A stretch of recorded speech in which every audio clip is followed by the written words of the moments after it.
Kami dari perwakilan kami dari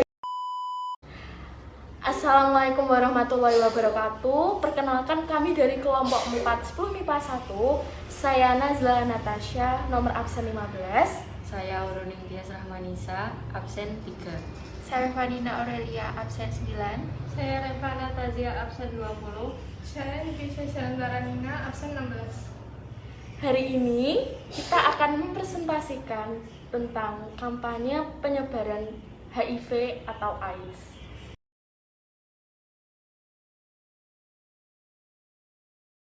Berikut adalah apa yang akan kita ulas dalam video ini.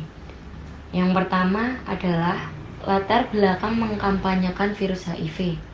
Yang kedua, pengertian HIV. Yang ketiga, penyebab terkena HIV. Yang keempat, cara kerja HIV. Yang kelima, cara agar terhindar dari HIV. Yang keenam, tanda-tanda terkena HIV. Yang ketujuh, contoh kasus HIV. Yang kedelapan, cara menangani penyakit HIV. Dan yang terakhir adalah cara menangani stigma HIV di masyarakat. Latar belakang mengamatikan HIV. Isu HIV atau AIDS, Human Immunodeficiency Virus, dan Acute Immunodeficiency Syndrome merupakan masalah besar, tidak hanya menjadi masalah perorangan karena terkait kesehatan diri pribadi, tetapi lebih luas menjadi masalah nasional, bahkan internasional. Jumlah penderita HIV atau AIDS dari tahun ke tahun selalu bertambah, tidak hanya pada orang dewasa, namun juga pada usia anak. Permasalahan utama yang dihadapi antara lain, sulit melakukan upaya pencegahan dini, karena tidak semua pengidap HIV atau AIDS mau atau berani memeriksakan dirinya ke lembaga layanan, sehingga penularan sasaran yang lebih besar sulit dicegah. Tidak terkecuali dampak risiko juga dialami oleh kalangan anak, bahkan sampai bayi atau janin yang masih ada dalam kandungan juga mengalami penularan melalui berbagai media atau vektor.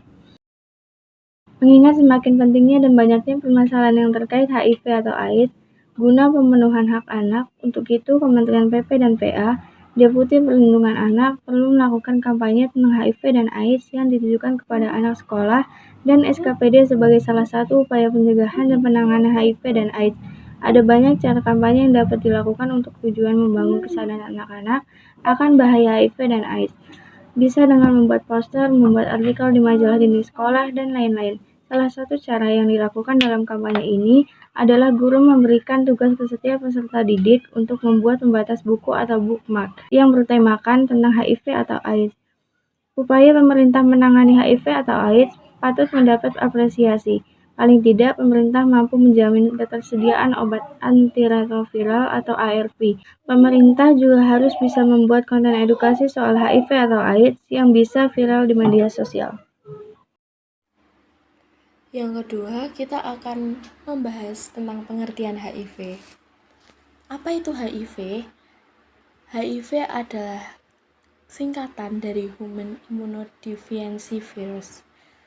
HIV sendiri adalah virus yang merusak sistem kekebalan tubuh dengan menginfeksi dan menghancurkan sel CD4. Semakin banyak sel CD4 yang dihancurkan, kekebalan tubuh akan semakin lemah, sehingga rentan diserang berbagai penyakit.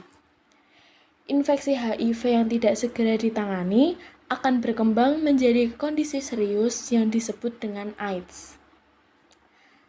AIDS adalah kependekan dari Acquired Immune Deficiency Syndrome. AIDS sendiri adalah stadium akhir dari infeksi virus HIV. Pada tahap ini, kemampuan tubuh untuk melawan infeksi sudah hilang sepenuhnya. Sampai saat ini, belum ada obat untuk menangani HIV dan AIDS. Akan tetapi, ada obat untuk memperlambat perkembangan penyakit tersebut dan dapat meningkatkan harapan hidup penderita HIV. Obat tersebut adalah obat ARV. ARV itu sendiri adalah antiretroviral.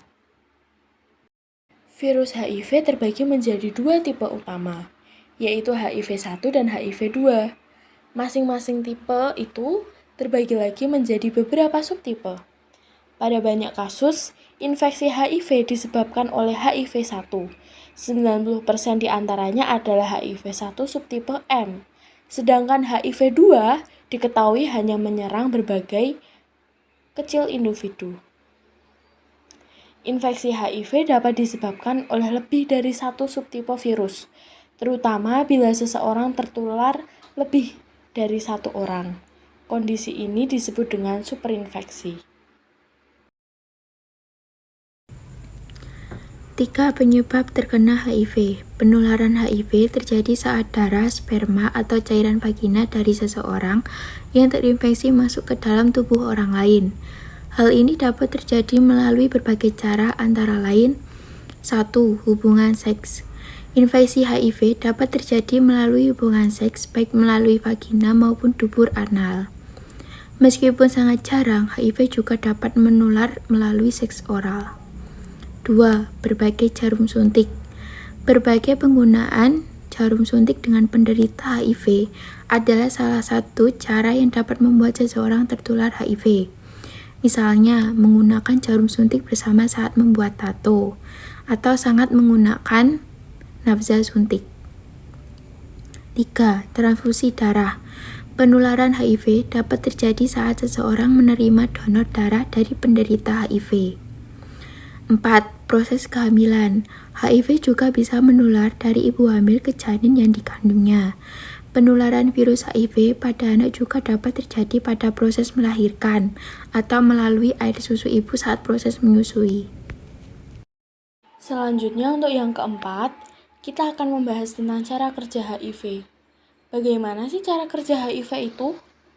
Pada dasarnya, tubuh manusia mempunyai sistem kekebalan tubuh yang sering disebut sebagai sel darah putih. Sistem kekebalan tubuh itu mempunyai tugas yang berbeda.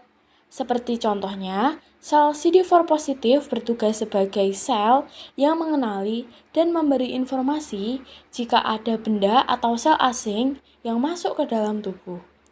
Sedangkan yang lainnya bertugas untuk menyerang dan melumpuhkan sel asing tersebut setelah menerima informasi dari sel CD4 positif. Nah, HIV itu sendiri adalah virus yang secara khusus menjadikan sel CD4 positif sebagai target serangan. Proses HIV melumpuhkan sistem kekebalan tubuh manusia. Pertama, HIV masuk ke tubuh dan mencari sel-sel CD4 positif. Kemudian, virus ini masuk ke sel CD4 positif untuk melumpuhkan dan menguasainya dengan cara memperbanyak diri di dalam sel CD4 positif ini.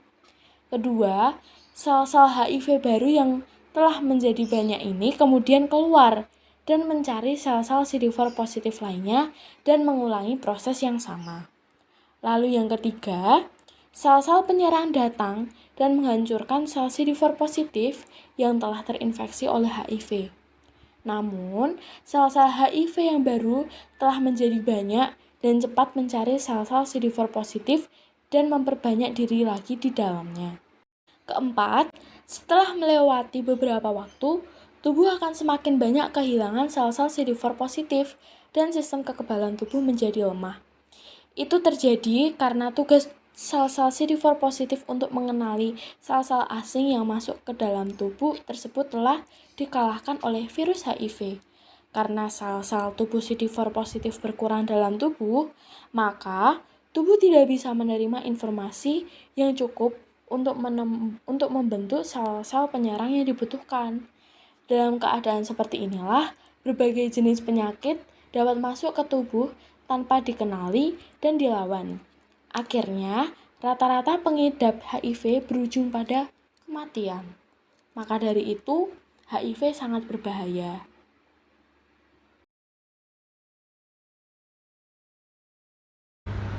Lima, cara agar terhindar dari HIV. Yang pertama, hindari penggunaan narkoba. Yang kedua, jangan menjadi donor bila positif. Jika seseorang dinyatakan positif HIV, maka dirinya tidak diperbolehkan mendonorkan darah, plasma, organ tubuh, atau sperma. Yang ketiga, hindari kontak dengan darah.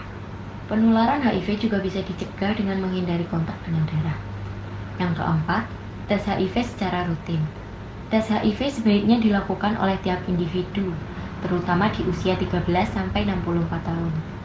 Yang kelima adalah lakukan profilaksis pasca pajanan. Tanda-tanda seseorang terkena HIV. Fase pertama umumnya muncul setelah 1-4 minggu infeksi HIV terjadi. Pada fase awal ini, penderita HIV akan mengalami gejala mirip flu seperti sariawan, sakit kepala, kelelahan, radang tenggorokan, hilang nafsu makan, nyeri otot, ruam, pembekakan, kelenjar getah bening. Pada fase ini, penderita HIV atau AIDS tidak menunjukkan tanda dan gejala yang khas, bahkan dapat merasa sehat. Padahal secara diam-diam, virus HIV sedang berkembang biak dan menyerang sel darah putih yang berperan dalam melawan infeksi. Tanda-tanda HIV atau AIDS.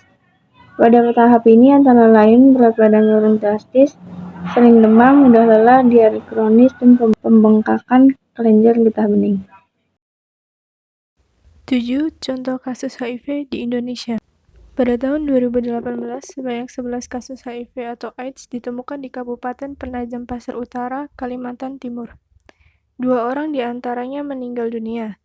Data ini dikemukakan oleh pengelola HIV atau AIDS Dinas Kesehatan Kabupaten Penajam Pasir Utara, Sarjito Poncowalio. Penyebaran HIV di daerah itu sulit dideteksi pada saat itu karena masih rendahnya kesadaran masyarakat terhadap penyebaran HIV atau AIDS. Orang yang terinfeksi HIV atau AIDS, ODA, masih sulit mendapatkan penanganan obat ARV atau antiretroviral yang memperlambat pertumbuhan virus HIV karena harus mengambil di Rumah Sakit Kota Balikpapan. Seluruh temuan ODA di Kabupaten Penajam Pasir Utara hingga September 2018 tercatat 74 orang. 2 orang meninggal dunia pada 2018, serta 4 orang pindah dari Kabupaten Penajam Pasir Utara.